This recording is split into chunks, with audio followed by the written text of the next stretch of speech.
Good evening and welcome. And I'd like to call to order our Lucan Biddulph Council meeting for Tuesday, July the 8th. Good evening. Well, You sound wonderful. it does sound good. Are we good? I know, actually, there's two of me.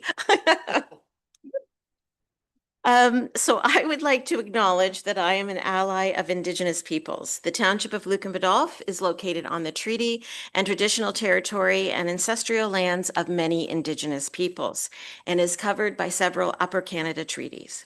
We honor and respect the history, languages, and cultures of the diverse Indigenous peoples who call Lucan Biddulph home.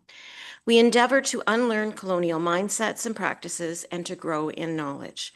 As we build meaningful relationships, we recognize contributions of Indigenous communities and respect their leadership and partnership in shaping and strengthening our community. We acknowledge historic and ongoing injustices that Indigenous peoples endure in Canada, and we affirm our commitment to honoring Indigenous voices, nations, and cultures, and to moving forward in the spirit of reconciliation and respect. Is there any disclosure of pecuniary interest? Okay, seeing none. We do have one addition to the agenda, and that is item 16.2, and that is a bylaw to authorize a pre-servicing agreement, and Jeff will speak to that when he delivers his reports. So I would say that summer is here. Things really kicked off last week with our Canada Day celebrations. And after the excitement of the afternoon, we were able to experience and celebrate our fireworks. It turned out to be a beautiful evening, and families from across the municipality came out in full force. Canada Day was well attended, with hot dogs and cake being fully distributed by 12:15. The bouncy castles were enjoyed, and there were 148 children who participated in the Optimist Bike Rodeo. And I don't know if I'm going to steal Darcy's thunder, but the free skate and swim were appreciated by many as the temperatures that day began to rise. And I think I heard at one point that there was 60 people in line to get into the pool. It was wonderful to see so many people enjoying our Lucan Biddulph Community Memorial Center. Now, I don't want to bring everybody down and remind everybody how quickly summer passes, but the Middlesex County Library system, in partnership with the United Way, is collecting much needed new school supplies for both elementary and secondary students in the Middlesex London area. Supplies are being collected until Friday, August the 1st. So that's why I'm mentioning it now, because we don't have a council meeting before that. And they can be dropped off at any Middlesex library, so pop into the Lucan branch. For more information, please visit unitedwayem.ca/bestfirstday. And if you are able, please pick up a few supplies for children who might need a helping hand or a boost to help ensure their success at school. So we do not need to go into closed session. And we don't have any public planning meetings, but we do have a delegation. And at this time, I'm going to ask Sandra and Tony to come up to the speaker's desk, our friends from the Lucan Irish Junior 6 team, with a presentation that they are going to make to us. So I think the microphones have been explained to you, so I will welcome you and turn it over to you at this point. That's great. Thanks so much, Mayor Kathy. Everyone, my name is Sandra Neubauer, and I am the president and the general manager of Lucan Irish 6, the junior team here in town. And this is my colleague, Tony Visca, who is the director of hockey operations. And I hope that you've seen our presentation. We're here to have a conversation with you about sense of space and some changes to the current facilities that the junior team use and call our home. When you're thinking about the organization, I want you to think about our mission, which is building better citizens through hockey. And that is sort of the core of what we believe in and work on in bringing players and to this community. When you're thinking about our project, I'd like you to think about it as a revival. Some of you were there a few years ago when we presented a similar proposal that was not realized for a variety of reasons. COVID was one of those. So while COVID provided some opportunities, we know for renovations to the facility, at that time we weren't able to realize the renovations to the spaces that the junior teams currently use. So thinking about who we consulted, I think is important so that you have an awareness that we're not just thinking about ourselves. We have worked closely with Darcy Cook and with Jeff Smale in regards to space that we're fortunate to use. We've had meetings with minor hockey, the Lucan Skating Club. We did have some environmental assessment and feedback, and then some structural and HVAC engineering information. So we spent some time consulting with some of the other user groups as well, trying to ensure that we work together and be a good partner.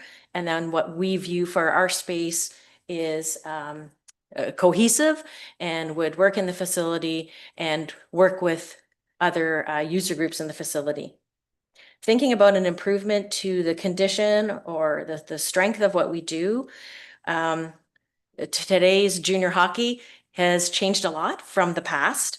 And we're trying to become the team that we want to be, if that makes sense, and try to move this team forward into the future. And we know that spaces are affecting that. So one of the pieces to think about sense of space is that today's player has become a consumer at the junior level. And that consumer is much more discerning consumer than they were in the past. And in part, that's due to a drop in enrollments. This community has not experienced the drop in enrollments that have been experienced across Canada in minor hockey. In fact, this community has increased enrollment, which is super exciting because it gives us a minor hockey organization to keep working with. But as we're trying to bring junior players here of the caliber that would provide a competitive team for this community, they are much more discerning in terms of their needs and what they look for when they're wanting to sign with a team. So space is one of those things. I'd like to turn it over to Tony for a few minutes to talk to you about the existing dressing room, so I don't take up too much of the time, and the current challenge, and then move to talking a little bit about how we see possibly solving that and how you might be able to help us. My button. Your button. Thanks for allowing me the opportunity to speak tonight. As Sandra said, junior hockey has evolved quite radically over the last number of years. And one of the conditions that we have in the space that we're currently in is that we need to be able to accommodate 25 players at one time. And our current dressing room now actually only handles 18. And our goaltenders are sort of cast aside in a corner. And I know the corner because I smashed my head a few times on the bulkhead underneath the seats. But more importantly, there's the physical space that's needed for them to actually do their changing and storing of equipment and technical equipment that's needed for them. We looked at a variety of different things within the existing space. It was trying to expand within the existing space, which really didn't allow us that opportunity to.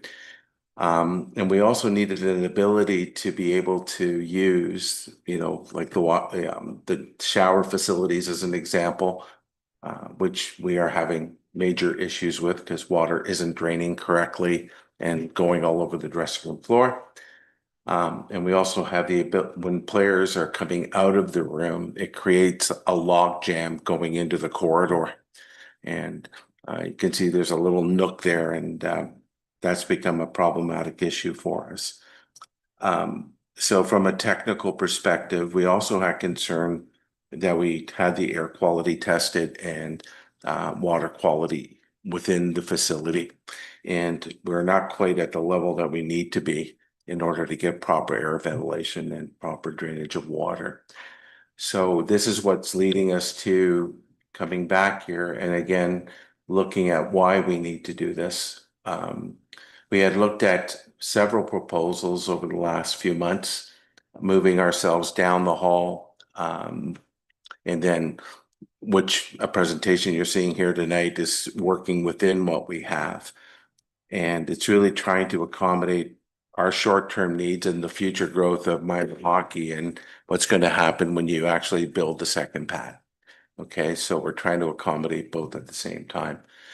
In a nutshell, we've asked that we look at down the hall where Jeff is currently residing and basically splitting up that, if you can just go up a slide or two, Sandra, I appreciate it.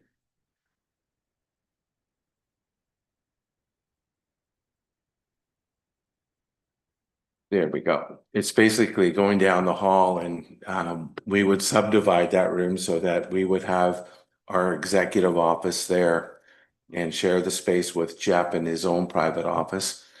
And this allows a few things for us. Number one, it provides us the access to the exterior that we could use.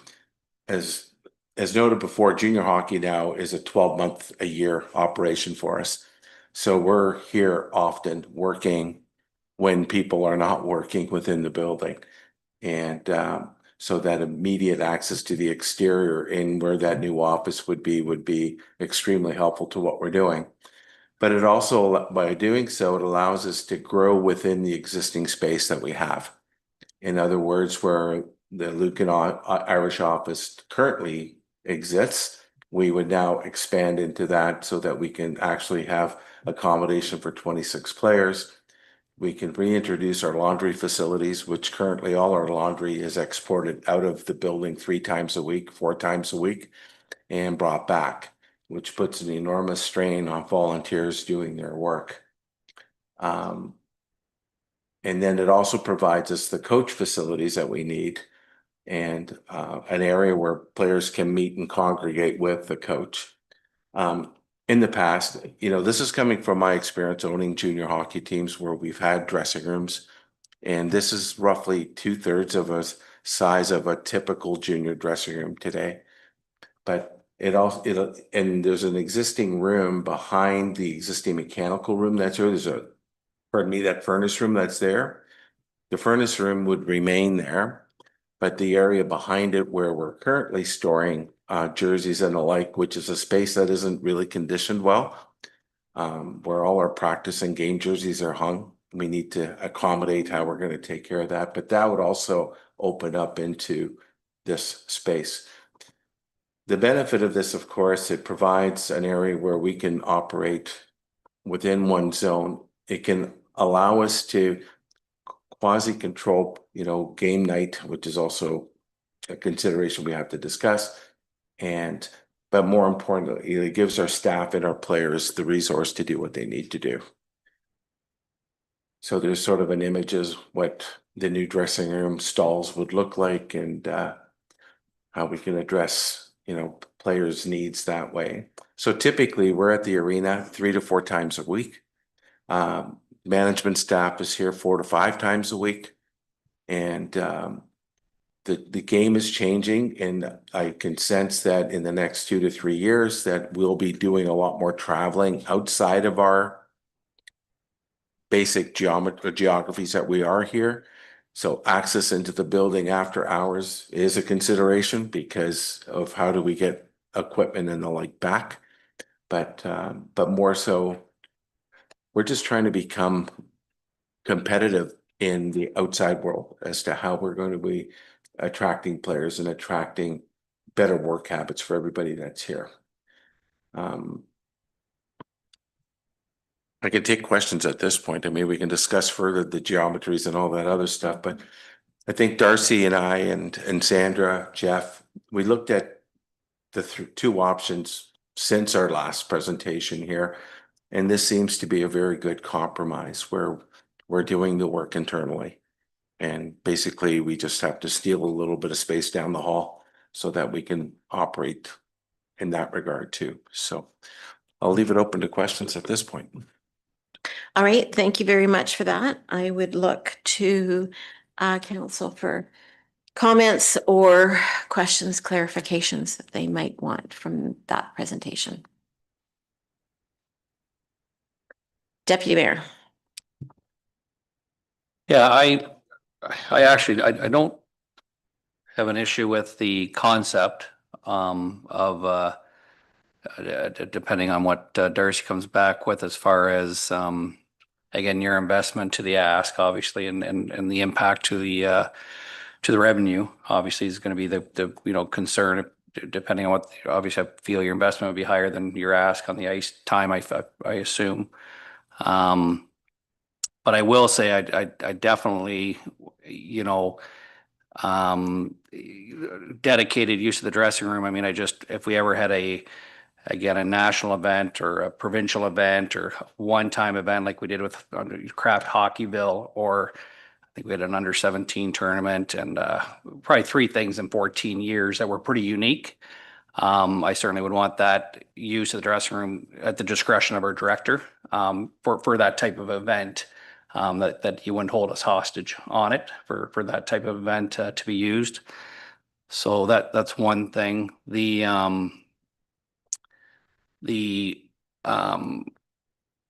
HVAC, again, that's, I guess, somewhat catching me off guard. That it's, I guess, my comment on that would be, if it's satisfactory, again, to our director and to our staff, but not satisfactory to yourself, then I guess that'd be potentially part of your renovation or part of your investment, or we need to, or our director will say, no, we need to actually, cut us off guard, that we need to improve it.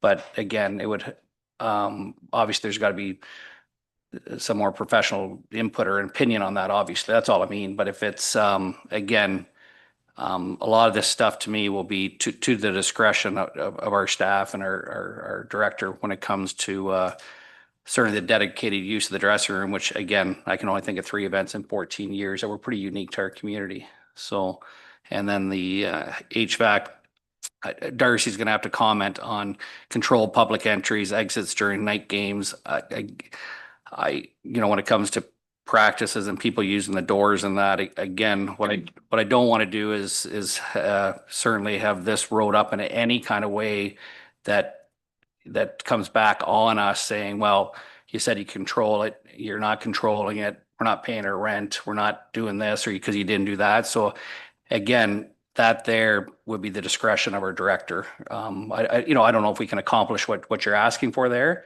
All we can do is try, and if we can't, we can't. But certainly, if that reflects on your investment, then it reflects on your investment. But or proceeding with this at all. But yeah, those are a few of my comments. So, yeah. Councillor Regan. Thank you, Madam Mayor. Thanks for the presentation. So most people know that I help volunteer with the team, so I'm supportive, and I like the idea, any improvements that we're going to make to the community center. But again, as the deputy mayor's pointed out, I think what I'd like to see is something from staff when we start talking about private entrances and we start talking about HVAC systems that may not be adequate. That kind of caught me off guard a little bit too, worried about that. And again, I understand that concept of, attracting players, but I'm really concerned about maybe the costs that may be involved to us, the impacts to other users as well. It is a public building. And to me, when I first read this, it seemed to me that we were losing a little bit of control of some of the space. And I'm not sure how I feel about that. So, I mean, it seems to be exclusive just for that, for the junior season. I understand what you're saying. And again, I'm all for improvements to buildings as well, but I'm a little concerned about what the costs might be to us. And when I don't really require an answer, but when we say attracting players, are we talking about attracting players from Lucan Biddulph? Is that what we're talking about here? Is that we're talking just from anywhere? So that's also sort of a concern. But again, I would feel much more comfortable having sort of cost analysis or some sort of impact. I know when we approved that we didn't approve this. We had a discussion about this before COVID and before we renovated. And yeah, we We did had have a- approved, we had given them permission to do do the that. renovation. Right, okay. Okay, fair enough. Okay, and again, I don't remember if those specific considerations or asks now were in that first round or not. So it's, again, this is just, it's sounding new to me. But anyway, I think we need to get something back from staff. And I'm just just wondering about the timeline. That's a very quick timeline to be doing any kinds of renovations at all, July to September. So I don't know how real, because there's a process involved with any renovations to any public building. Thank you. Thanks. Any other comments or Councillor Hodgins? Thank you, Madam Mayor. Yeah, I was gonna agree with Councillor Regan. I think it would be good to get something back from staff on this, more information. And I think my questions, or just to help me better understand it, is I guess how this functions, because it's a public building, like Councillor Regan said, like the municipality's asset, but the junior hockey club is using that space and wants to renovate that space. So just exactly, how that works. Like, is there an existing agreement or MOU or something about the use of that space? And, 'cause it's still municipally owned. Not sure if staff or if the hockey club has any comment on that, but if not, I think just getting that information clearly presented from staff is going to help us. But it's an exciting project, and I do hope that we can, find some solution where we can see this go ahead. And I believe we did submit for a grant for this project, right? Not for this one, no. Not in anticipation for this. I think it was for home side dressing rooms. Maybe Darcy can answer to that, but I don't believe it was anticipating this. So the grant would have accompanied, like Irish would have still got permission to do their renovation, but we were gonna do the home side, and we were actually gonna do the flip that we were talking about to help control access on the home side, but we were not successful in that grant. I think I sent an email out a few weeks ago, so that grant is not happening.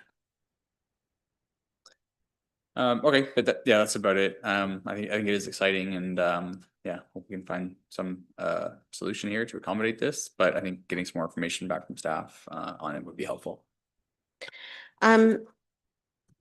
Any other comments or questions before I jump in? Just on the HVAC, I guess, because we've all said that your comments about the HVAC kind of taken us off guard, and the water quality. So I was kind of taken back by that. So are you saying that the water quality is not what it should be? Or, Maybe- and maybe where the I can find like, out here, Kathy, it's not the quality.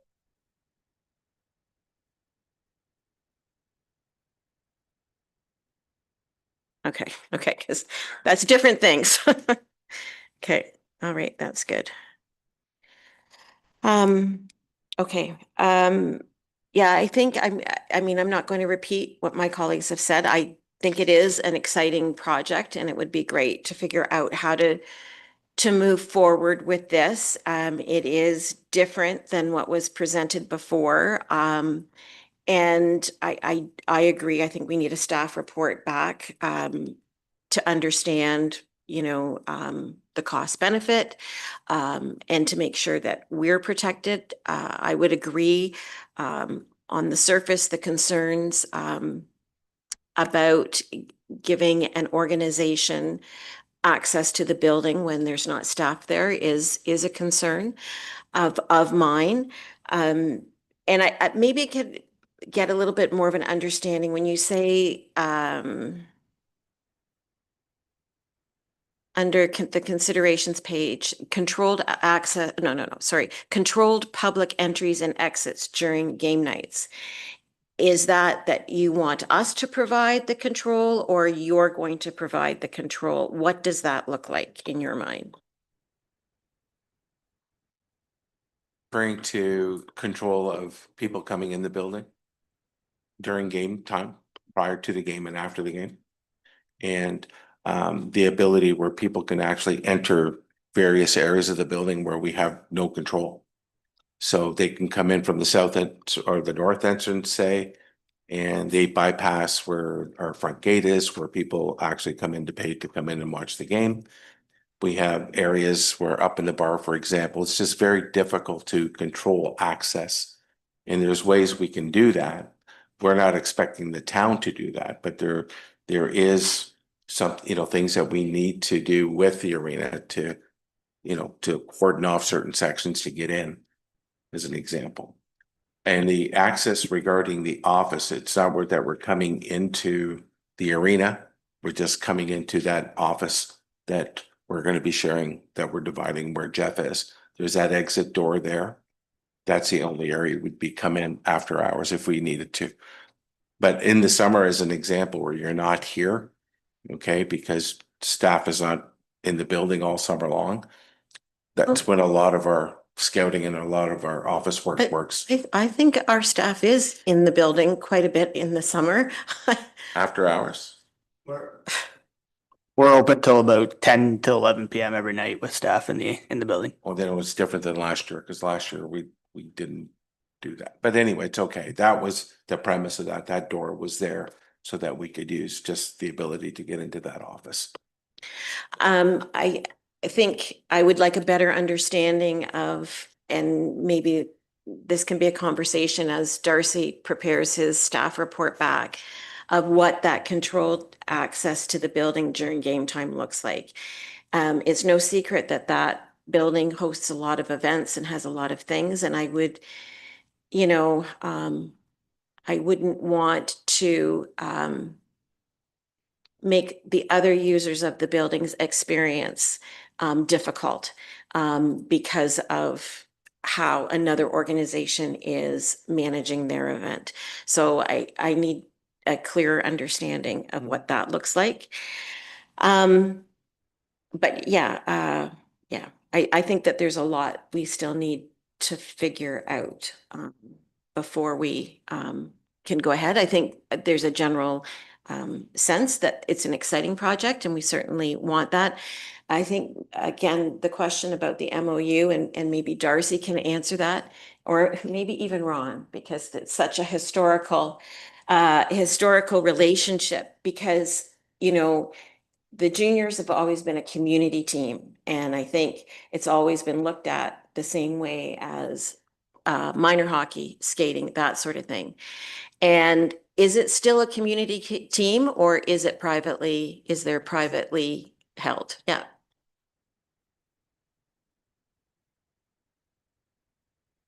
Oh, there we go. Better. I can speak to that, Madam Mayor. Yes, the team is still, it's a registered nonprofit. So that information is available to be checked, and the team is rooted in this community and it plans to remain rooted in this community.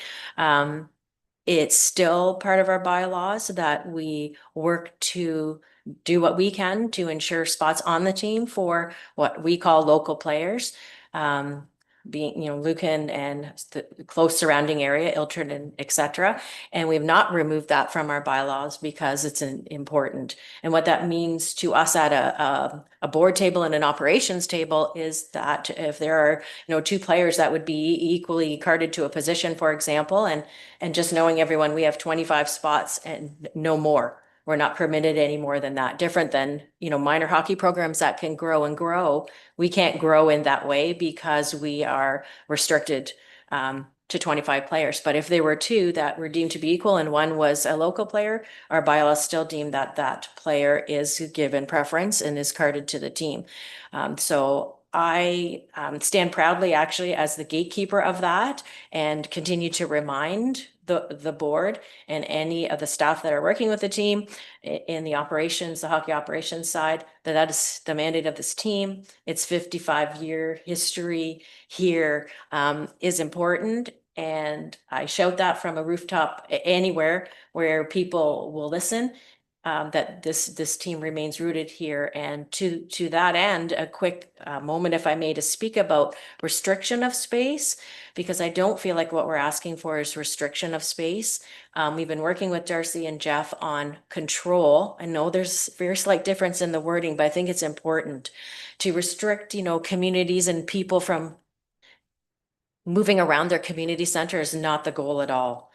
Our goal is to have controls when we have the ice booked and we're leasing the ice and we're having our game night, especially. It affects practices as well, but more game night to try to up the safety. An example is very young people walking in flip-flops down the same hallway where I have a 21-year-old man coming out of the room who weighs more than 200 pounds, and they intersect in a way that I've experienced that's not safe.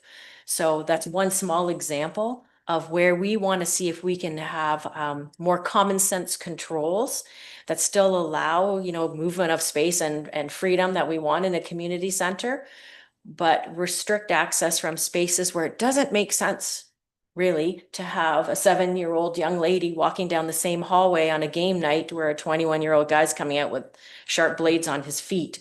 So those kinds of concerns. Also, privacy has been an issue as well, where young people down the hallway can actually see into the dressing room and see 20 and 21-year-old players who maybe don't have all of their uniform on, for example. So to work a little bit more on those sorts of controls, restriction, absolutely. We don't want to be seen as a group that wants to be exclusive and restrict. We want to be seen as the opposite, a group that wants to work with others.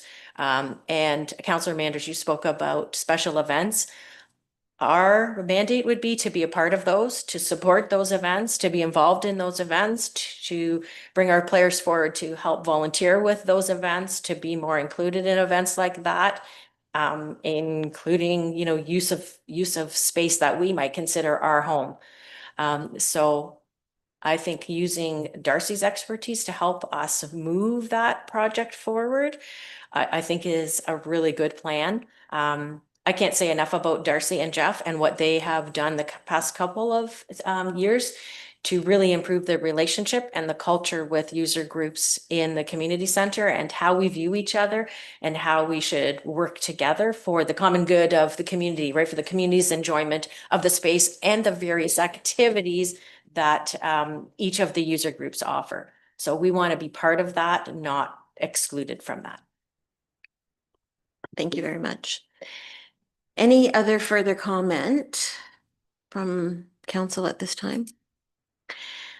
So I think what we'll do is there's a motion to receive this for information, but I think we'll add in and request that a staff report back, obviously from Darcy and his team on this, and if it can be brought back for the next meeting. So that does play with your timeline, but I think you can appreciate the concerns and the conversations that have happened here, that we just need some more information before we can move forward on that. Okay. Thank you. All right. Well, thank you very much. Appreciate it. I'm sure Darcy will have some conversations with you. You're welcome to come back in August and watch that discussion, or watch it from the comfort of your home on YouTube. If it's a nice night, with maybe your feet up and a beverage, but it was great seeing you, and thank you very much for your commitment and willing to invest in the community center. Thank you very much. Thanks. So with that, the motion is that it be received for information, and I will just add in that a staff report be brought back for our consideration. Okay, if I can get a mover and a seconder for that, please. Deputy Mayor Manders and Councillor Hodgins, all in favor, and that's carried. Thank you.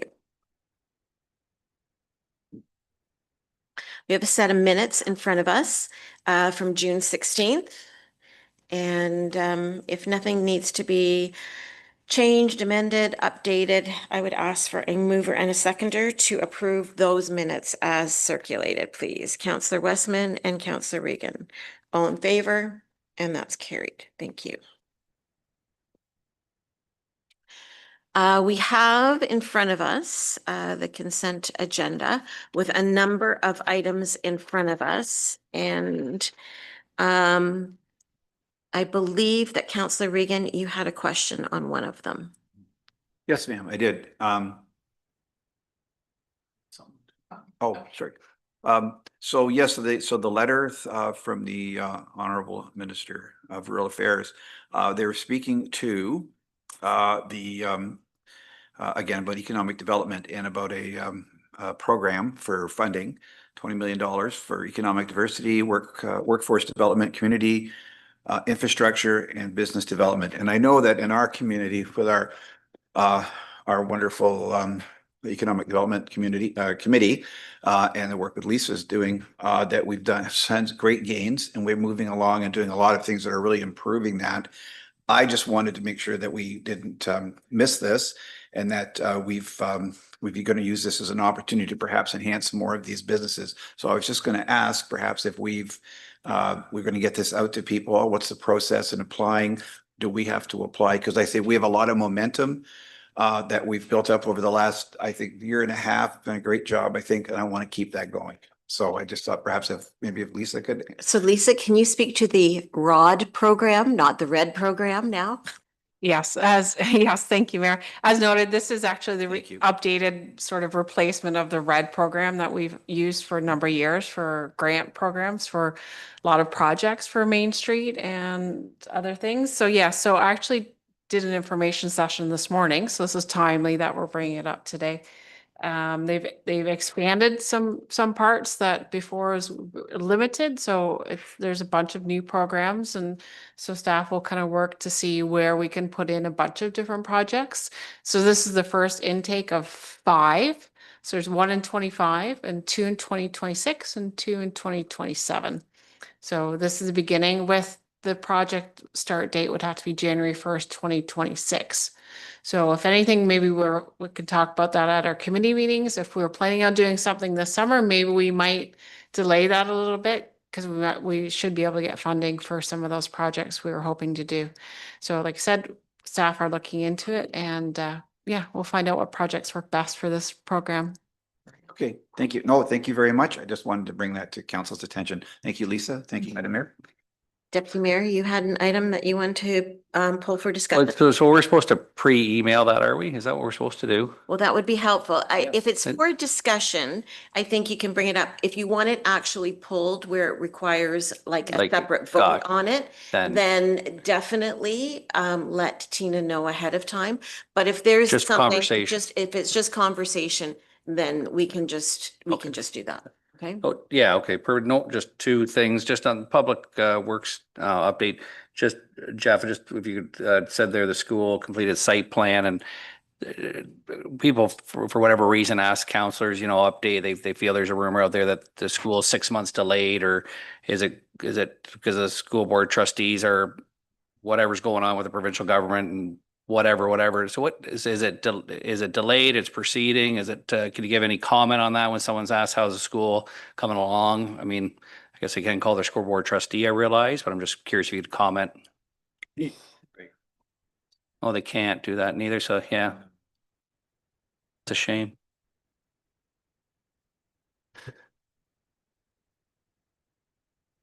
And through the mayor, so when we were doing this process with the site plan agreement, everything, there was a timeline that they wanted to meet was, I believe it was the schools to be up and running in 2026. And that's still their goal. And as while we were doing this was the goal to get this in place. So at no time did I ever feel that the project was delayed or threatened of any way, that there was always the need to get this through and get it processed, which we did. And so it's my understanding it should still be proceeding as normal. Thank you. And then the other one was just to Darcy, just on the Parks and Rec activity report. Just got the 600 kids at camp there. Like I just, when you read, they just like, wow, and just staff and how, it's just, why. So like, well, yeah. So yeah. Like is it free, or is it like, I just can't believe, like, I don't know. Like, it's just, yeah, like it's pretty incredible. Like, so, and then and I'm just curious if there's a cutoff, even like, how do you like, are they, it's just incredible. Like when I read that, the first thing I'm thinking about is control, or managing, as we all know, it's hard enough to manage a couple kids. So I maybe should clarify that it's 600 kids for the summer, like inclusive of the summer. It's 100 a day is what we take. Our limit is 100 per day. I was thinking 600 per day. Gotcha. Yeah. That's We don't quite like, do 600 per day, but Now that makes, okay, that's, I was thinking, wow. All right, that makes sense. All right, thank you. Is that it? Okay, were there any other items that council had any questions on the consent agenda? No, did you? Okay. All right, well, with that, then I would ask for a mover and a seconder to receive those items on the consent agenda for information, please. Councillor Regan and Councillor Hodgins. All in favor? And that's carried. Thank you. And then on to the correspondence. There's just a few of them that have been received. Did council want to speak to any of those? With that, then I would ask for a mover and a seconder just to receive those items for information file. Okay, Councillor Westman and Deputy Mayor Manders. All in favor? Carried. Thank you very much. Committee reports, Blue Water, Nothing, nothing to add or no, nothing new. CEDC, Nothing at this time, Madam Mayor. nothing from Lake Huron, nothing from Fire Boards, anything from ABCA. Yes, through you, Madam Mayor, quick update from our June 19th meeting. I just highlight, we got an update on the stewardship projects. And there's lots happening. There was 98 projects in total.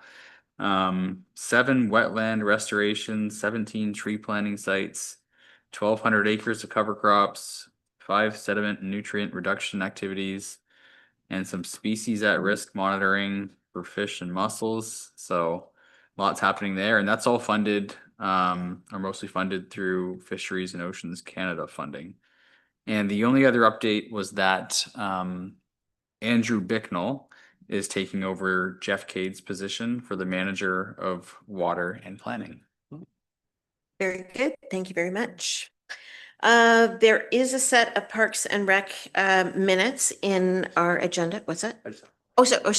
Sure. Did you have a question? That's awesome. It's interesting, Andrew. So now is his job then going to be posted and filled? Is Andrews, Bicknell's? Or is it just going to be, I'm not sure. but yeah, Yeah. we might be just, thanks. Okay, sorry about that. Okay, so we have a set of PRAC minutes in front of us. Councillor Regan, did you want to speak to them? No, I've already made the report on those minutes. These are just draft minutes, and our next meeting will be in September for Parks and Rec. And the same thing, we've got the draft minutes for Trails and Connectivity, and Councillor Westman, you'd spoken to those before, but is there anything, excuse me, that you wanted to add? No, thank you. Thank you. On to staff reports. Ron. Thank you, Madam Mayor. I've got one report before the council this evening. It's to, the recommendation is to amend the terms of reference for our existing Fire Services Advisory Committee. At the last Fire Services Advisory Committee, the committee actually discussed how to implement the motion from both Perth South and Lucan Biddulph to basically dissolve both area fire boards and consolidate that as a department under Lucan Biddulph Council. So the direction, I guess, or the recommendation coming from the Fire Services Advisory Committee to Council is to amend the existing terms of reference for the Fire Services Advisory Committee and basically expand the terms to include the ones that are listed on the bottom of page 1 under discussion and the top of page 2, and that will facilitate the dissolution of both boards and move that project forward. So I don't, I think it's fairly self-explanatory, but obviously the terms of reference is what needs to be amended, and that's the recommendation put forth tonight. All right. Thank you very much, Ron. Questions or comments on the report in front of us?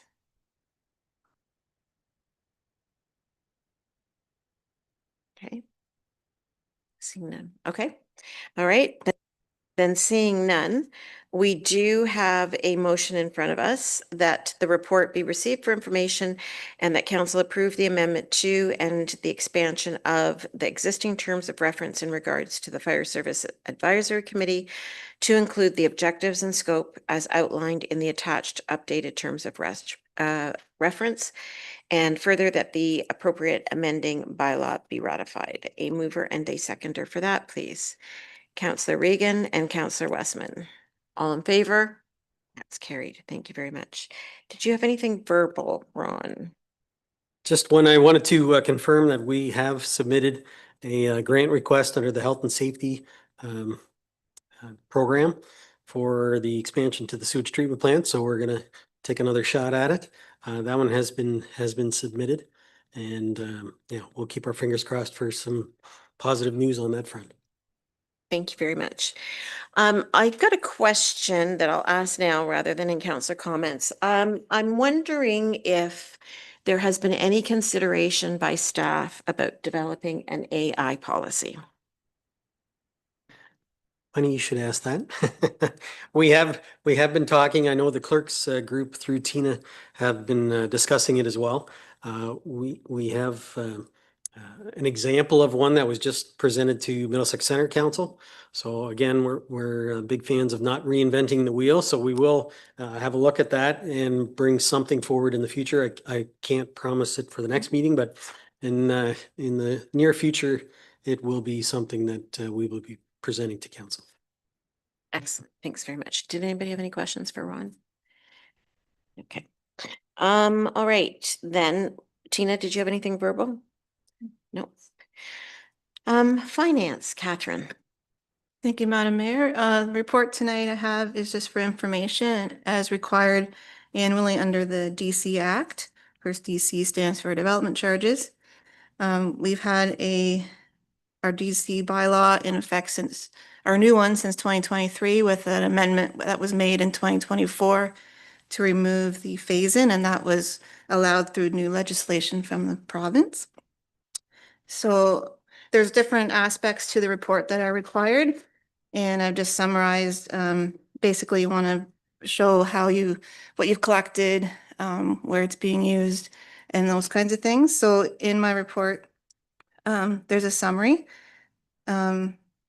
So we collect, so there's, of course, we have 3 different areas where we collect development charges.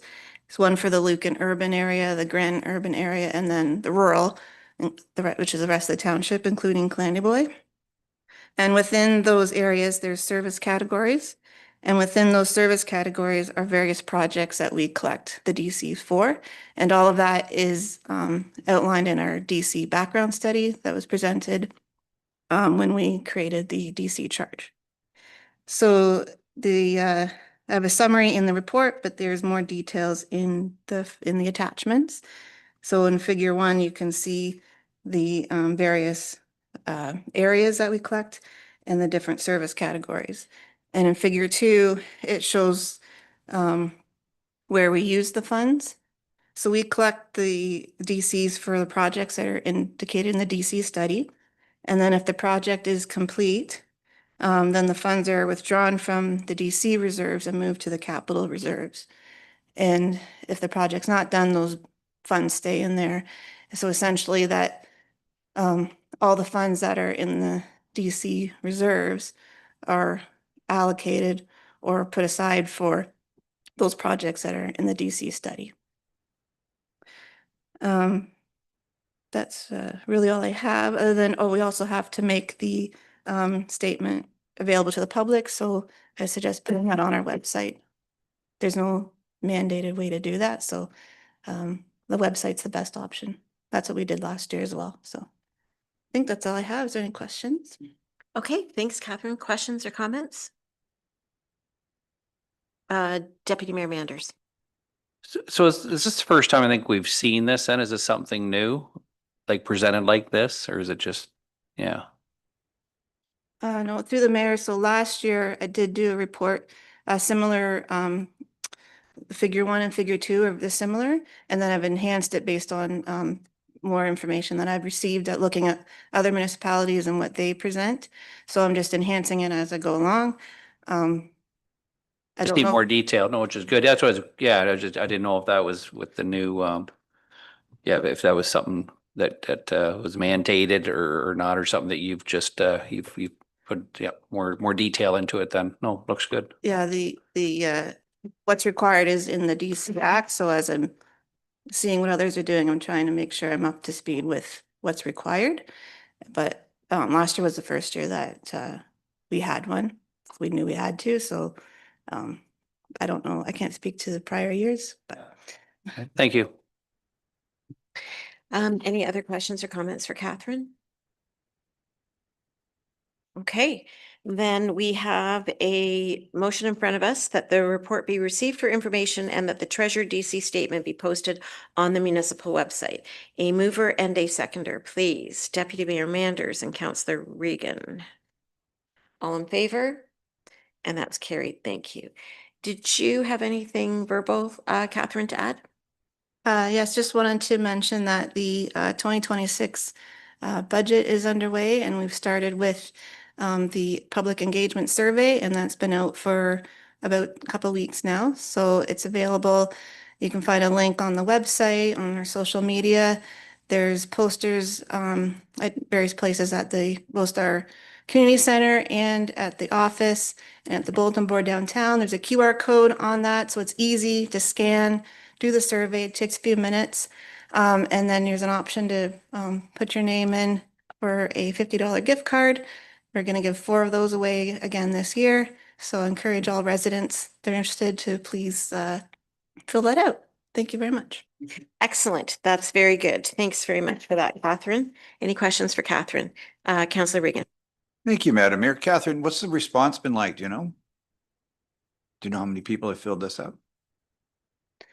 The mayor to date have not seen a big uptake. I think it's not very much right now, so I'm hoping that we can push it again. We'll redo it on our social media and things like that to give it another push. There's also paper copies. I should mention there are paper copies available at the community center and at the office if you don't have access to a computer or a phone. So you're welcome to come pick up a copy. And so try to make it accessible to everyone. So spread the word, and we hope everybody participates. Thank you. Okay, thank you very much. Okay, thanks. Any other questions? Okay, Jeff, Public Works. Thank you, Madam Mayor. I have a couple of items to bring forth to council tonight. So the first one is a report, and also included with the report is the CDM plan. CDM plan is something that is a requirement of the township to produce. We update it every 4 years. And the last time we did that, it was 2019, or every 5 years. So it was 2019. So 2024, we did the update. And we're just getting it to council now because it took a little bit to pull all the information together. We've changed the way that information is collected and processed in doing that. And we also had Aqua assist us in the production of the plan. The plan itself, I won't go through it. It's something that is meant to guide us in our energy use and to create energy program for the future, for moving forward. So other than that, I don't have a lot of information on it. It gets posted to our website. It's something that is available to the public, and every municipality in Ontario is supposed to have that available. Okay, thank you very much, Jeff. Are there questions or comments on what has been presented tonight? It is quite extensive. Lots of information there to digest. Councillor Hodgins. Thanks, Madam Mayor. Just one question, and Catherine mentioned that we're starting to look at budget or getting that survey started. I'm just wondering, are there any like projects that come out of this plan that have budget implications that we have to be aware of? Yeah, I think that's, and that is the aspect of this plan, is to bring that up at budget and look at some of the items that we can put forward. But to be honest, we haven't really evaluated that in regards to what the budget is going to look like this fall yet. Okay, thank you. Any other comments or questions? Okay, well, with that, then there is a motion to receive the information and to adopt the energy conservation and demand management plan as presented. Mover and a seconder, Councillor Regan and Councillor Westman. All in favor? And that's carried. Thank you. What else did you have, Jeff? Madam Mayor, I'm bringing to council, and it was the item that was included late in the agenda. It's the servicing agreement for the Timber Ridge development. We've been working on it for a very long time now, and I'm excited to bring it to a completion to council for council's review. Just a little bit of background: the Timber Ridge development was brought forward in 2020. We did have an open house where staff received comments from the public and council. A revised plan was put forward in 2022, taking in account the comments received. And in that revised plan, there was a highlighted phase 1 and phase 2 approach to this development.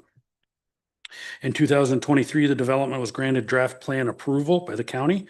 And in 2024, council received a staff report, one of my reports, on the Timber Ridge servicing plan.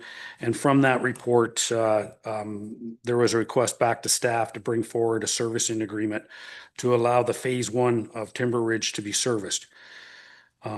As part of that original report, we did review that there would be a temporary swim pond included with this development. And it would be temporary until such time that the regional pond could be accessed. Tonight, I have the service agreement to present to council. The engineering design is based on the proposed plan of 2022, and I'd like to point out to council that one of the comments was to make sure that our development has green space in each phase. So this phase 1 will have a green block in it for that. I don't want to call it a park, but it'll be a green space for people to use as part of this development. It also follows the proposed servicing presented in my 2000 report. And as I mentioned, there will be an on-site temporary swim pond included in this phase 1.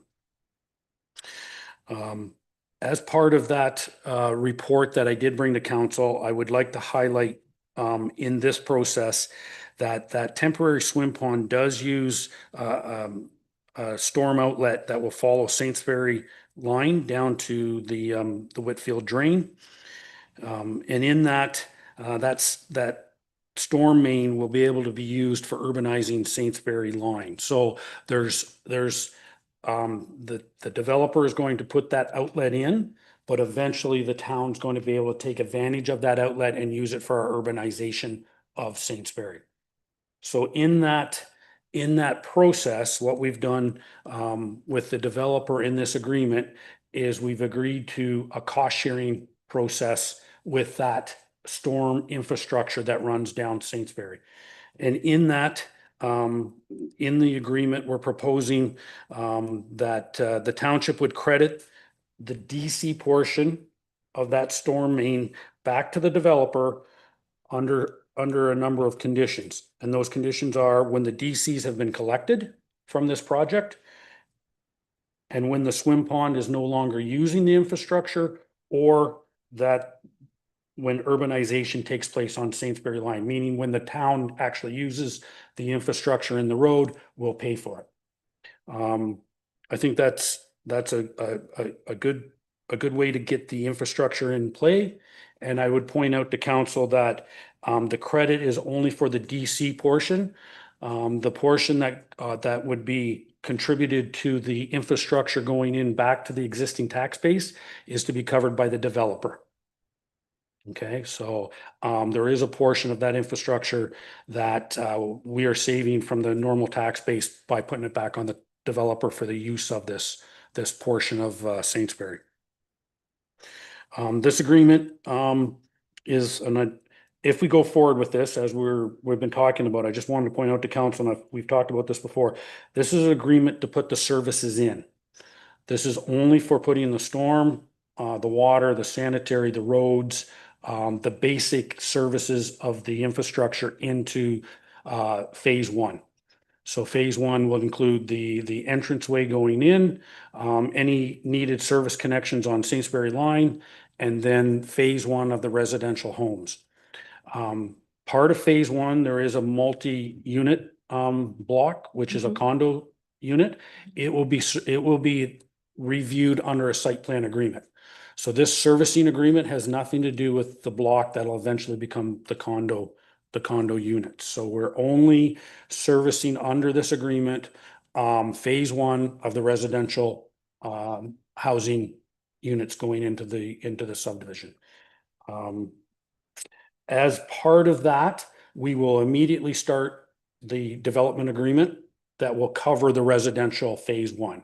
So that's where our meat and potatoes come in on how and how the subdivision will function in existence in Lucan Biddulph. So this agreement that we're putting in place is to get the services in, get it started, and then we'll bring in the development agreement that will bring in all the rules and regulations of the subdivision.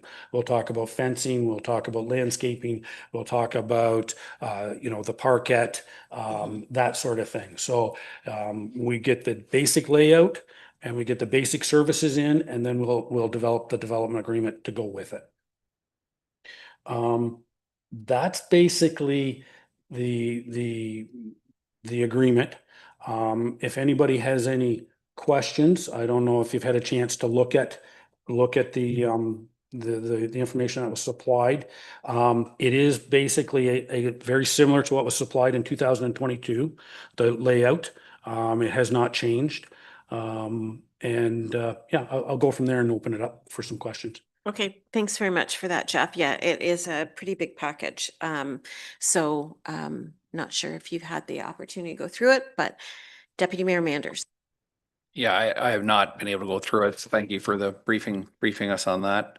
But I did just, as you were briefing us, if the government again ever abolished the DC charges, and we talk about that, is there any contingencies, or would that be a concern on this agreement then? On that would be how it paid for if the government came back and abolished the DC charges and it went to zero? How would that look? Yeah, that's a good question. So I guess what my first indication was, how would we pay for projects in the community? Well, this year it seems like we've done an agreement with the developer who's going to use the DC charges that we have no control over that we're going to collect, right? To help off, like as they build and they collect the DCs, that we have we became unfortunately very evident we have no control over DCs. It's good today. It was bad 2 years ago. Yeah, that's kind of what I'd like. So if they decided to abolish it again. So maybe I'll just, and I know I'm trying to talk, make sure everybody gets the right take on that. So we will still collect DCs as normal. Yep. So as a builder comes in and pays that, we will still bring it in, and Catherine will take it and put it into the right funds for the different projects. So as we go along, we're going to collect it. The only time we would pay anything back out is if, one, we urbanize Saintsbury line and we want the infrastructure, we're starting to use the infrastructure, or two, the swim pond is removed and they no longer need the infrastructure that's in the road. Okay. All right. No, thank you. And then maybe it was part of there, or maybe part of your explanations there, as far as sidewalks, continuing on, say, I'll just use an example up to the new school. Is that part of the current plan, or is that a future Yeah, that's a good question because when we started this process, we were looking at urbanizing Sainsbury as this project went along.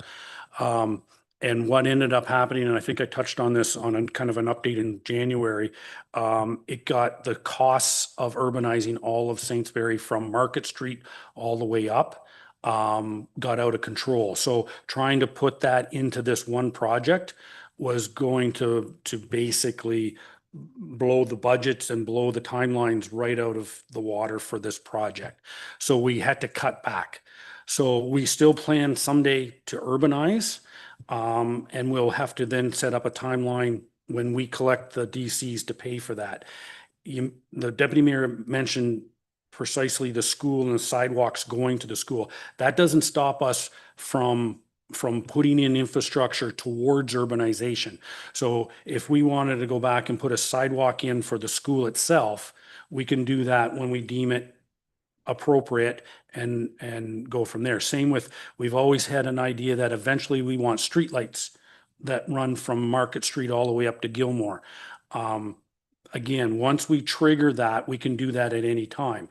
Trying to trigger that under this agreement became too much, and we were losing control over how we wanted to do the project and what we wanted to do the project for.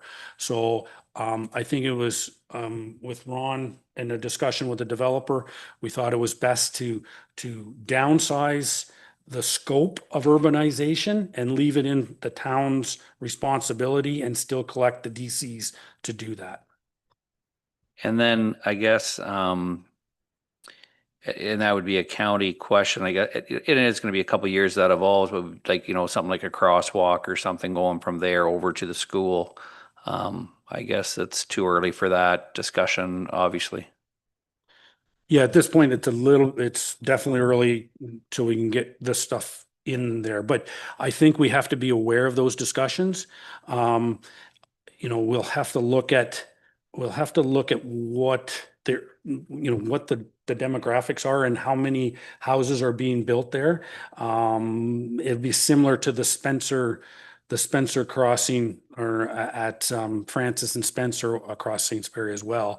But this is a big deal all through the county for crosswalks across the county roads.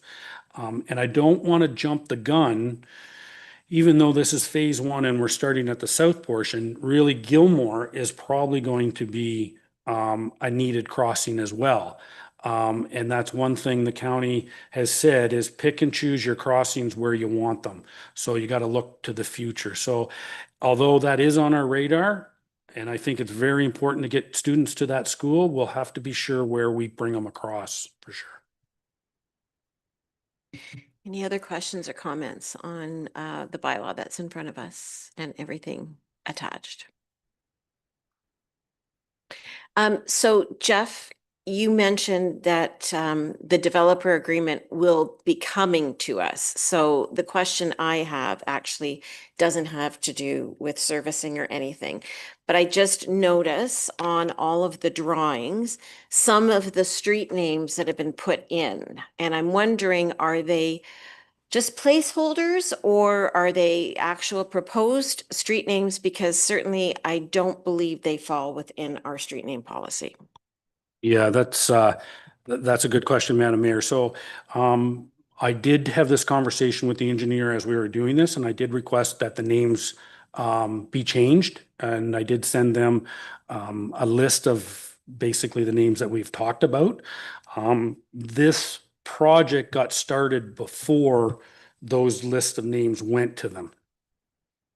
I said, and in our discussions, they said they would like to keep these names, but at the same time, it's not a game changer that the project, they're not ready to stop a project based on a street name. So I would think that if council had an issue with these names or one of the names or would like to talk to the developer about that, it certainly can be changed in the development agreement.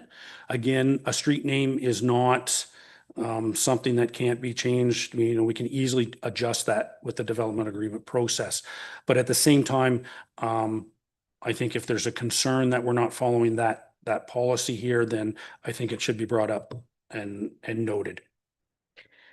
from my standpoint, I mean, I trust you to have those discussions, but we did put the policy in for a reason, and it would be great if we could start following it. And respectfully, I do understand that this was proposed before before we adopted the policy, but you know, they haven't moved on it. So in my mind, it should fall within the policy, but I would leave that to you to have those discussions.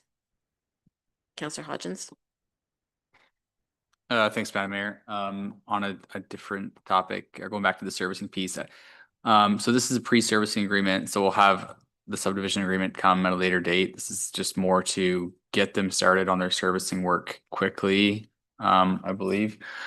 With respect to the temporary swim pond, and just want to confirm, like this is a temporary thing. This isn't going to be a municipally assumed asset like this, because I think that's sort of discouraged in like the longer term planning. So is that the case, that it's just this like a private thing for their development so they can proceed in this interim basis, and we're not going to be assuming that piece of infrastructure? Yeah, and that's a question. So the pond is being built on private property. The expectation is that as a council and as a municipality, we want a regional swim pond. And that was our first goal. And due to the conflict or getting to the swim pond, it was evident when this was coming through that we couldn't get a direct route to the regional swim pond. We asked two things. One, that the plan is to take it out, to Councillor Hodgins's request. It is called a temporary pond. However, we did engineer it fully as a full functioning pond that can operate if it happened to stay for a period of time. There's no threat of it failing. There's no threat of it, to the taxpayer. It is a full functioning engineered swim pond that can stay there. And it's not, just to make sure that everybody's aware, it's not like the ponds we already have where there's sitting water there all the time. It'll be more of I don't want to call it a dry lid, but it's a kind of a hybrid between a large pond that sits with water all the time and a grassed in area. So it's not like the Watson Street one where how do we get it out? It's an existing pond right now. It would be easier to get out because it's not going to be a pond full of water, is what I'm getting at. The follow-up to that is there a plan to get it out and get it, to eventually get to the regional pond? The problem we have there is it's hard to make that plan because we have neighbors that we're going to have to rely on to get to that pond. And until those neighbors come to the table and want to, be involved in development in Lucan, we can't work with this current developer and the town, and we can't guarantee that pond's going to come out in 2 years, 3 years, 5 years, or 10 years even, because we're dependent on that other developer to come to the table. And that's something we can't, our legal said that's something we just can't write in the agreement. So even though we're all aware that it's a temporary pond, the subdivider, when the pond is gone, will get the use of the land and can put, and get his investment back out of it. So there's a little bit of game. There's a little bit of money in the game for everybody involved here to get back to the regional swim pond. It's just our legal team could not come up with the right wording in the agreement that guarantees the pond will come out.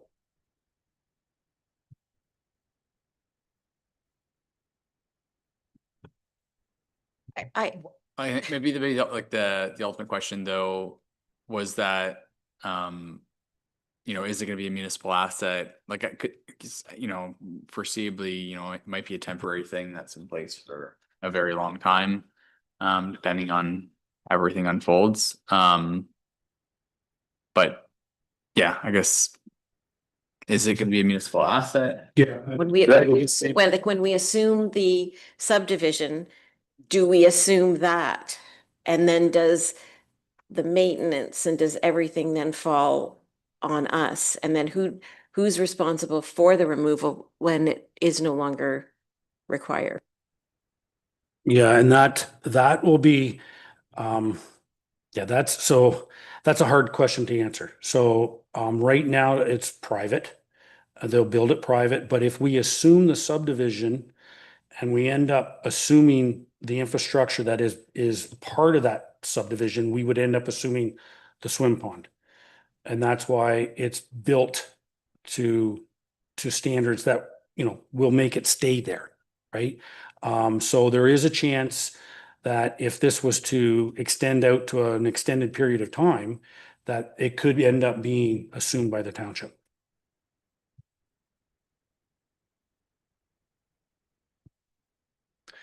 Okay. I think there's still the subdivision agreement that has to be developed, I think, and these things can still be looked at, and we'll have a chance to look at that as well, I think. With this immediate pre-servicing agreement, though, I guess because they want to get going right away, do we have, I think in your activity report, you said they're looking for a July start, so things could start soon. And with respect to the work on Saintsbury, Jeff, do you have a kind of a, can you give an overview of like, I guess, timeline, if we have a timeline for that, and what the impacts are going to be like? Yeah, and maybe just before that, I have one more note prior to that, and that is a good discussion with the development agreement is still coming. So there'll be rules and how we assume stuff, what infrastructure we assume, warranties, that sort of thing. So all that's going to be built into the development agreement. There's also a bit of a, I don't want to call it, but there's also the site plan agreement for the condo units. And the multiple resident condo unit block has the pond in it. So we are talking about how that gets relayed in the site plan as well will also come to play on how it all gets worked out in the long run. So there's still a lot of legal information that's going to be coming forth in the two agreements, both the development agreement and the site plan agreement. But I just would remind everybody that our main goal here is to build infrastructure that could last, that is proper infrastructure that could last for years without any problems. So we're not building a temporary pond. We want it to be temporary, but the engineering behind it is that it could be a permanent pond. So I just want to make sure that we don't get the idea that this is a temporary fly-by-night pond that's going in. It's fully environmentally engineered pond that can stay there.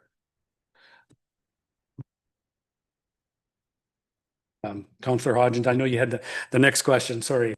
Yeah, just about the timeline for the work on Saintsbury and what the traffic impacts will be. Yeah, so we've been trying to get this through because the county is going to be repaving in the area this fall. So we want this project on Saintsbury line completed before the fall. Or, it has to be done this year. We don't want to have to start ripping up Saintsbury just after it got paved. So we are looking at a timeline. We have talked to the contractor. It has gone to tender. We have contacted the people on Saintsbury that with a notice that said, even though council is still looking at this, there is the possibility that construction is going to start right away. We have put signs up indicating that eventually there will be a detour on Saintsbury for local traffic only to come down Saintsbury. So the idea is to start right away. We want to be in there, or we don't, the developer wants to be in there like by the end of the week and start doing some work there. So they've started mobilizing some prepping, some erosion control down there. They have taken out their permit with the county. They do have the security in place with the county. There's also security in place with this agreement that has already arrived. And so we are getting everything in place to get this project moving so that it can be completed by the fall. Okay, thanks for all the information, Jeff. Any other questions or comments? Okay, thanks very much for that, Jeff. Appreciate the background and the update on that. Did you have anything else? Oh, that's a. I know that was a lot. That was a lot, but yeah, I just would like to say, and I'll just be very brief because there'll be more information coming to council. We did have a boil water advisory last week. Things went well. We didn't want the boiled water advisory. It was unfortunate. At the end of the day, I would like to thank the residents on Water Street. We're very understanding. And things worked out well in a very difficult situation with all the heat and that sort of thing. So that was cleared up on Sunday night. And we did issue letters, so we went and tried to knock on everybody's door to make sure they realized that their water was just fine Sunday night. So that went well. So. Okay, thank you for Jeff. And I know that you're going to be coming back, I think, with a more fulsome discussion on, but I do want to say, to thank your staff and you, because you weren't in the office, but Julie and Andrew and everybody really did. There was a few, and Lisa, there was a few hours there on Friday where it was all hands on deck. So I just want to appreciate it, to say thank you for all the efforts that went into that. Okay. Any other comments for Jeff? Just want to say the crosswalk at Market and Beach, it is great and so many positive comments. So thank you for doing that. I know the Legion's quite happy, and if you haven't had the chance to take a look at it, make sure you do. So that was good, Jeff. Yeah, and I just comment, if you do get a chance, take a look at it. I was out there and walked it, and I actually thought it was really something because of the Legion and the location and the park and the kids and that, the Lions apartments. I think it's just a great little addition to a crosswalk without hindering, because you always worry about, there's always that talk about colors and stuff interfering with the white, but I think it really works out really good. And I would thank the Legion for coming and bringing that to my attention. And it is, I think I did mention it, it is a standard design that they're promoting across Canada. So yeah, yeah. No, it's a great project. Okay, Parks and Recreation, Darcy. Yeah, through you, Madam Mayor, just a couple quick updates. Blood donor clinics are returning to Lucan. We were able to get 3 booked, August 1st, November 21st, and February 27th, and they have been away for a while, so it's nice to have those back at the community center. I alluded to it in my activity report, but Spencer Street Playground was completely installed. As of today, we slung in some rocks today. Mulch will be Thursday, and we're hoping for an inspection Monday or Tuesday next week, and then we'll be able to open that up. So that's exciting.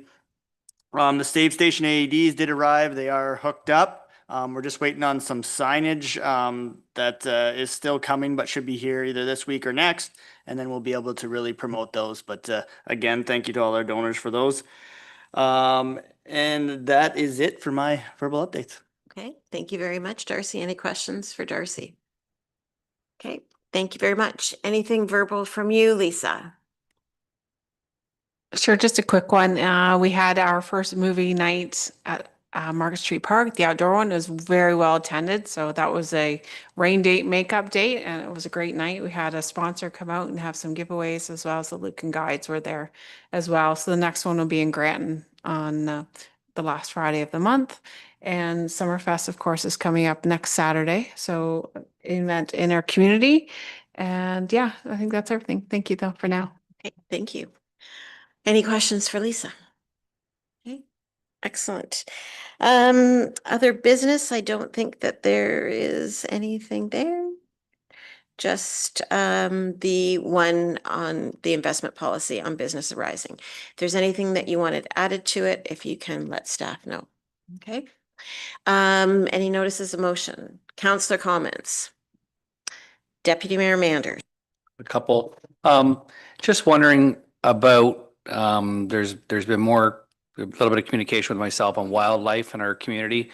Foxes in town, and certainly a lot of, pictures and questions potentially of even where they're nesting. and also Coyote too.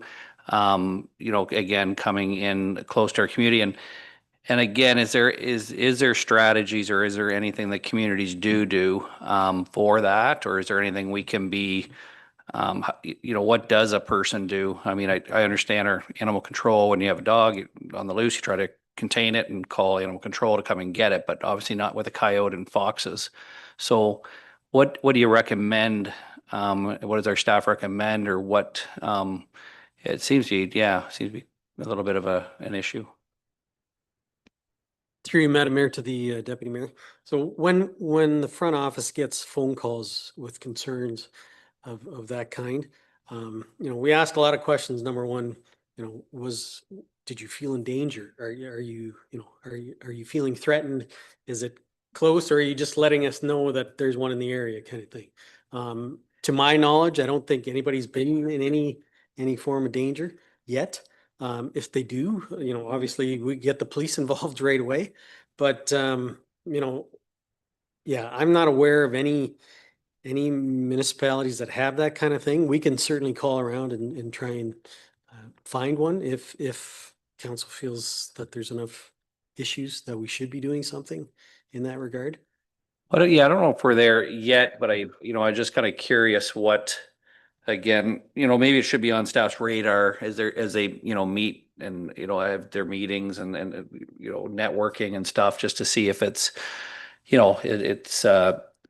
do think it's going to become more prevalent, and not because of our development stuff. I just think as the hunters and trappers, the new generation is simply not doing it, and they're simply getting pushed from the force, and they're the weak that are getting pushed out into the communities, and that is my analogy on it. So I think it is maybe something we'll have to tackle one day, or not tackle, but have an answer maybe to it. But anyways, I'll leave it up to staff to kind of Certainly, throughout we the can- next we 6 can months to. Sort of put our feelers out Yeah, there feeler- and see just what see, everybody yeah. else is doing and, If- see if we yeah. can come up with something. And the other thing, go. Councillor Westman just had a comment on the same subject. Hey, thank you, through you, Madam Mayor. So I've done a little bit of research on this myself, because Granton's a small town, and we do have a lot of cropland right around the town. We do get a lot of wild animals coming into town, not just coyotes and foxes, but raccoons and possums and various other, and skunks, a lot of skunks. So one of the things I found on one of the instructional videos was a lot of people will leave cat and dog food out for their pets out in the back porch area or something like that, or they'll leave their pets out in their yard overnight. These are attractors for wild animals, especially leaving pets out for coyotes, because coyotes will come into town and they have been known to snatch up cats and dogs. But leaving food out on the back porch, cat food or dog food, um, for their own pet, or maybe feeding the local kitties in the neighborhood, is a bad practice, because it will attract skunks and possums, raccoons, and various other critters, and not the least of which are coyotes and foxes. So those kind of practices, if people are taking those precautions, and if they spot it, they can let the municipality know, or reach out, and maybe there's some resources they can tap into. But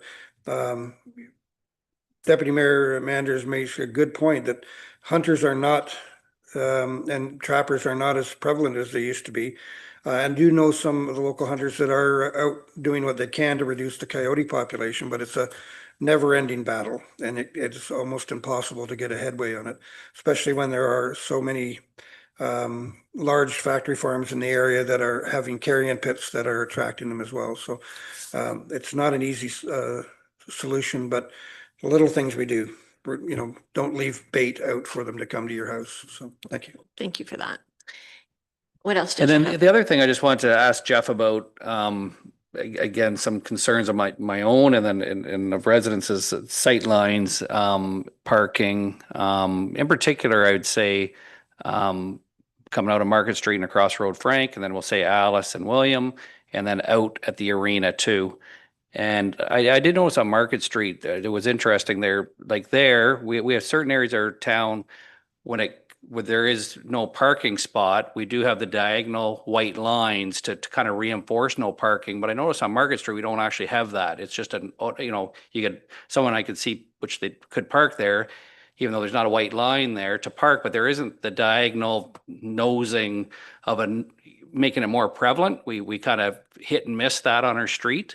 So one, I think that would assist in that, because and even I have noticed the odd community, like I'm just thinking Chuck's now with how busy it is, and I don't know if we would have the right to do it, but for consideration, like where you would not have someone come out of Chuck's and turn left. You'd have, a no turning left sign there and see what people will buy by, because it is, I think in our community, we have, a lot of side streets that even could we make even 4 or 5 more prevalent parking spots noticeable, as opposed to, we don't have the markings, even on Alice Street, I don't think, for parking. And I don't mean the whole street, but just 3 or 4 going in and 3 or 4 along Market Street, and make even signs street parking. And because this may eliminate some parking at some of our intersections. It is dangerous. And I don't know if that would mean like a sightline study, which if that is the case, and I'd ask if Catherine's here, if she wouldn't mind adding that to the list of our wish list. Because I think I think we need to promote our side street parking. We need to potentially eliminate some street parking for sightline, for pulling out. Our stop signs, there's absolutely no way with our parking on Main Street you can stop at a stop sign and proceed. You need to stop, proceed several times. You probably got to proceed 4 times before you come out, especially if you're turning the opposite way. So I wanted your comment on that, Jeff, on potentially on a sightline study, or even make more markings prevalent where there isn't parking, and what your thoughts are. Yeah, and through the mayor, I think it's a good idea to look at it, because when we looked at William Street and Alice and the angles that they come onto Main Street, there is some concern about the visibility which way and how far it goes there. So I'm all for that. And then maybe we can identify some problem areas like Market Street. I have had other people call me about Market Street. And there will be the ability to post no parking signs. People should know enough not to park next to an inch, but maybe there needs to be some no parking signs go in. But then, at that point, do we need to enforce, look at bylaw to enforce parking too close to these intersections? And that was a discussion that we were going to bring up. We were talking with Julie and Ron and ourselves again, to be brought up at council, whether we wanted to do some I don't want to say on a regular base enforcement, but every once in a while, have our traffic control person, bylaw people go out and just take a look at Market Street, identify some of these areas where we are concerned throughout the summer, where we don't have anybody looking at traffic violations on Main Street, unless it's called into us. So I think there's a couple of things there. I think we should do a study at where our layout of our parking spots are. And I noticed there is some no parking signs on some of our side streets, and I'm not sure whether they're there to protect laneways or just to protect the houses that are there. And particularly, I believe it's Market Street. You're actually not allowed to park near the intersection on Market Street either. So it becomes a very difficult area to find parking in. So I would include looking at the side streets if we were going to do a study. I guess then the question then, and I could get at the budget time, look how big of an area we're going to go. Like, do we go from William, Alice to Water Street or George Street, or do we narrow it down to the very core and concentrate right on the core as well? My suggestion would be the 3 there you just said, kind of, the 3 or 4 there, and then the street coming out here and in and out, even just of our arena community center to left and right. There is some parking there that can be intrusive to people too. 1 spot there. So yeah. So, and again, I think I mentioned this before, and I don't know when Catherine's not here, if Tina would do that, or if it's okay to, again, we get that email at the end of the year, think about stuff you want for your wish list. And it's like you're scrambled for, 3 weeks to think about what you talked about the last 12 months. So I would like to have again, a list continually throughout the year, because again, I don't, our budgets to me is set, and it is something that is important, but I would like to see it be brought up on at least my wish list. If staff can add that, I'd appreciate it. Any other comments? Councillor Westman? I feel very compelled to speak to, we lost a good friend in our community who was a dedicated volunteer, and I just wanted to mention Bev Anderson and all she's brought to our community. So Bev was involved with 4-H and various other things, including the Lucan District Play School in the Scout Guide Hall.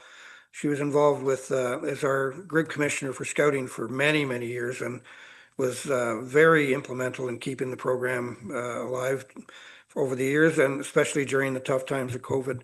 So we lost Bev last week, and we are a very lucky community to have people like Bev, and we've had acknowledgements for a number of wonderful people like Norm Steeper and people like that who have brought so much to our community, and I think we're very grateful to have her for the time we had her. Thank you. Thank you for sharing that, Councillor Westman, and certainly we do extend our condolences to the Anderson family. Any other councillor comments? So I'm just going to share that it's been on social media, but the Lucan Biddulph office and the Lucan Biddulph Fire Department were challenged in the newest version of the Ice Bucket Challenge. And so the fire department was challenged, I think, by the North Mid group, and the office here was challenged by the North Mid ECDEV team. And so I was the sole representative of the office. There was an email that went out. Councillor Regan. So anyways, so I joined the fire department a couple Saturdays ago, and just so that everybody knows, this latest version of the Ice Bucket Challenge is to bring awareness to mental health, issues. And so when the fire department took the challenge on, their focus was obviously on first responders' mental health. And so they have they've highlighted organizations that support first responders. And so we did the same, and a donation was made to the Nicholas Smith Foundation on behalf of both organizations in support of mental health awareness. The fire department that went on to challenge the Granton Fire Department, the Thames Centre Fire Department, and the South Huron Fire Department. I've yet to hear if anybody has taken up the challenge. We challenged the County of Middlesex Legislative Services and the Economic Development Office, as well as London Paramedic Service community paramedics. And the community paramedics, they did their challenge at the beginning of the week. So they've stepped up, and we're just waiting for the rest of them. But it was a lot of fun, and certainly we appreciate the opportunity to be able to bring awareness to this most important subject. Okay, with that, the only thing we've got left in front of us, I think, are the bylaws. And we have 4 bylaws in front of us. So the motion is in front of us is that bylaws 27-2025 and 28-2025 and 29. What's the 29? Okay, just one sec here.